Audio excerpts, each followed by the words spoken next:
difícil mesmo. Mais difícil, é. Qual que é o papel de Israel nessa história? Israel tá junto com os Estados Unidos na guerra desde o começo. Uhum. E tá junto de uma forma que é interessante observar do ponto de vista geopolítico, porque Israel tá tendo um papel meio que de igual para igual com os Estados Unidos. E isso nunca aconteceu. Todas as guerras que os Estados Unidos trava, ele leva aliados, ele nunca vai sozinho. Mas os aliados têm sempre um papel secundário de apoio, de suporte ali, fica na retaguarda. Os britânicos, quando vão junto, fazem, sei lá, 1/1000 do número de operações que os americanos fazem. Tá. E nessa guerra, não.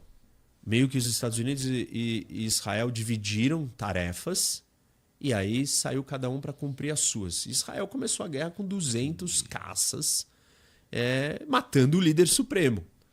Então, Israel está mostrando para os Estados Unidos, eu sou um aliado confiável, com uma força militar que você não encontra em nenhum outro aliado seu. E isso é interessante, porque se a gente olhar para a OTAN e você juntar a OTAN inteira, eles não conseguem hoje coordenar uma ação militar com 200 caças. A OTAN não consegue. A Europa inteira. Sério? Não consegue. Nossa. Não vai ter o piloto, não vai ter o combustível, não vai estar pronto, entendendo. não vai ter a munição. Como é que faz? Onde que decola? Quando os drones entraram ali no espaço aéreo da Polônia, foi 2 caças que decolou, um daqui, outro dali. Não se compara o que Israel está fazendo. Que é uma viagem longa. Sai de Israel até chegar no Irã, é uma distância imensa. Esses caças viajam ali mais umas 2 horas. E reabastece no ar e tal, e 200 aviões, e o tempo inteiro fazendo isso. Então Israel virou e falou assim, eu sou seu grande aliado, mas eu não sou um aliado descartável. Eu sou um aliado que eu seguro a minha ponta aqui, e eu entrego. E isso é bastante interessante para a geopolítica, porque se você olhar para todos os outros aliados que os Estados Unidos têm no mundo inteiro, nenhum hoje tem uma capacidade aérea que Israel tem.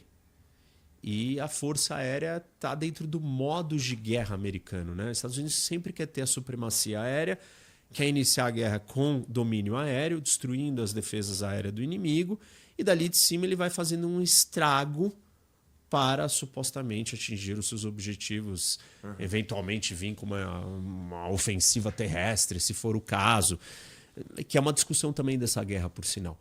Mas Israel está lá e está entregando e, tem coisas que Israel está fazendo, além da morte, né, do líder supremo. Esses últimos dias aí matou Larijani, que era uma figura importante do regime que supostamente estava tocando o país. Antes mesmo dessa guerra. Desde a outra guerra do ano passado, de 12 dias de duração, em junho, o Larijani é tido como alguém que está tocando as coisas. Entendi. E ele não tinha aparecido, desde que começou a guerra, ele não tinha aparecido em público. E ele apareceu, hoje já faz uns 6, 7 dias, talvez ou mais, mas ele apareceu e aí 4 dias depois da sua primeira aparição pública, morreu. Israel matou ele. Então Israel está fazendo uma caça meticulosa, homem a homem, de todas as lideranças do regime. Essa é a parte de Israel. Essa é a parte de Israel. Hoje. Então Israel está focado na Guarda Revolucionária, nas forças, na milícia dos Basidis, que são aquela milícia interna que reprime a população, e na polícia iraniana. Porque Israel quer abalar a capacidade do regime de resistir a uma suposta rebelião interna, uma revolução, uma revolta da população. Então Israel está atacando o quartel-general, centro de comando, as delegacias de polícia, as bases dos Basidis, e aí esses caras não têm onde se reunir, eles vão se reunir em outro lugar. Eles foram para um estádio de futebol alguns dias atrás. Aí Israel foi lá e explodiu o estádio com todos eles dentro.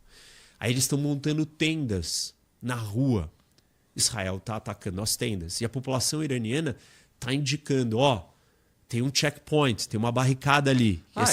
Não esperava. Eu pensei que a população iraniana não ia, de forma nenhuma, se ou tirar algum proveito ou ajudar as forças israelenses. Não, ela tá mostrando, falando, assim, né? Tipo, não liga pra... Eles não pegam o telefone e ligam pro Mossad, não é isso? Mas eles falam com gente que eles acham que, pô, vai chegar, e aí Israel, sei lá, nos últimos dias aí Israel já tinha destruído 12 barricadas. E o regime iraniano está colocando barricadas pelas cidades para mostrar presença, força, para mostrar ordem, para impedir aglomeração de pessoas, para reativar, né, reafirmar a sua força sobre o país. E quando Israel vai lá e fica destruindo com drones ou com ataques aéreos, cada uma dessas barricadas vai enfraquecendo essas forças de segurança. Vai matando as lideranças, vai enfraquecendo. Também mataram o chefe das forças da milícia Basij. Então, Israel está conquistando esse espaço. Tem uma outra coisa que Israel está fazendo muito interessante. Os agentes de inteligência do Mossad estão ligando para os comandantes das forças de segurança iraniana. E falando assim, ô Igor, você é um comandante aqui daquele negócio ali, eu sei como você chama, eu sei onde você mora, eu sei o que você faz. E se a gente tiver manifestação das pessoas, se você der o comando para matar os manifestantes, você vai acabar que nem o líder supremo. E tem algumas das gravações ali que o cara fala, não, eu tô do seu lado, tal. Óbvio, a maioria não fala isso, mas tá dando o recado. Eu sei quem é você, eu tô te ligando no seu telefone e a coisa pode não ficar boa para o seu lado se você seguir nesse caminho. Então tem toda uma ação, uma operação de Israel trabalhando desse lado, que tem mais presença interna, tem mais inteligência, tem mais acesso dentro do país. E os Estados Unidos está lidando com alvos maiores, indústria, com os alvos militares, coisas de grande porte. Mas Israel está entregando a sua parte, e tudo isso coordenado junto. E é difícil os Estados Unidos dar esse espaço para alguém. Essa posição. Essa posição e confiar que vai dar certo. Né? E assim, isso tem a ver com outras discussões, óbvio, a gente sai numa tangente aqui, depois a gente volta, mas tem a ver com uma discussão. Primeiro assim, né? Quem são os aliados americanos que vão entregar na hora do vamos ver? A própria OTAN, o Trump estava puto com a OTAN. Isso, e continua, e isso é uma história antiga. Por razões políticas, por razões militares, por razões econômicas, tem uma série de razões para a irritação dele com a OTAN. Muitas legítimas, outras assim.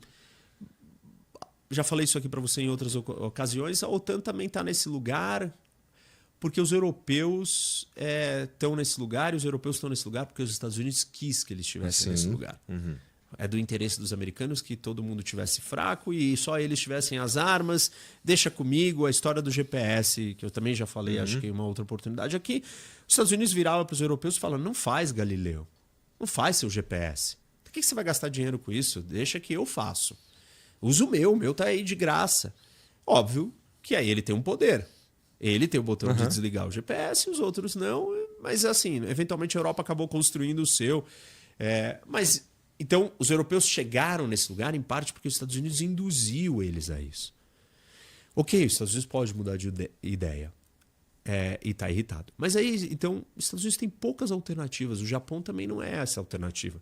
Essa discussão que acontece com a Europa também acontece com o Japão, num outro tom, menos atrito.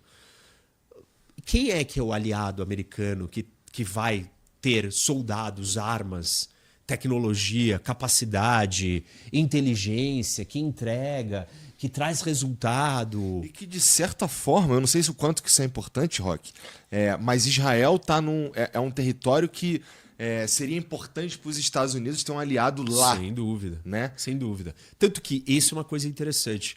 O Trump, ele muda a localização do comando que Israel responde na estrutura militar americana. Ele tira do comando europeu e coloca para o Oriente Médio, que é o CENTCOM, que é o Central Command.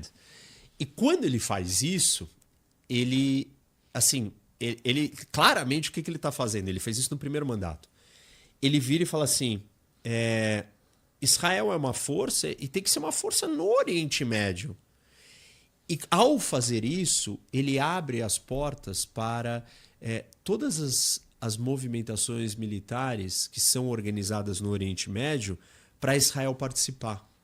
Então, todas as coisas que são coordenadas com os outros aliados americanos do Oriente Médio, que são os países árabes e do Golfo, Israel passa a fazer parte.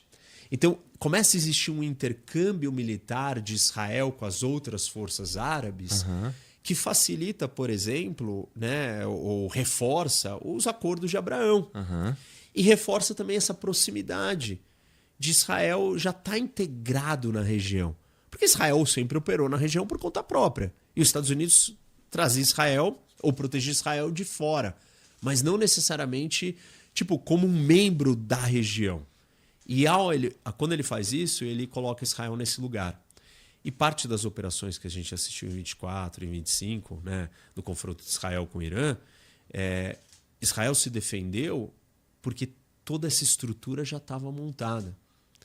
E no governo do Biden, nós temos um grande exercício militar entre Estados Unidos e Israel, que é a primeira vez que você tem um exercício militar com um aliado da região, podia ser a Arábia Saudita ou outros países ali, que tivesse operando em todas as frentes. Marinha, Força Aérea, Entendi. Exército, Espaço, Cibernético, tudo. Isso aconteceu já no Biden. Então, assim, tudo isso colocou Israel... E aí a guerra do ano passado, quando o Trump aceita bombardear a instalação nuclear, é só uma grande cereja que ele coloca, porque Israel já tinha feito o trabalho grosso e tinha feito direito. Então, os Estados Unidos olhou e falou, pô, custo baixo para mim, né? Israel fez essa história toda e tá bom, eu vou entrar e vou tirar os frutos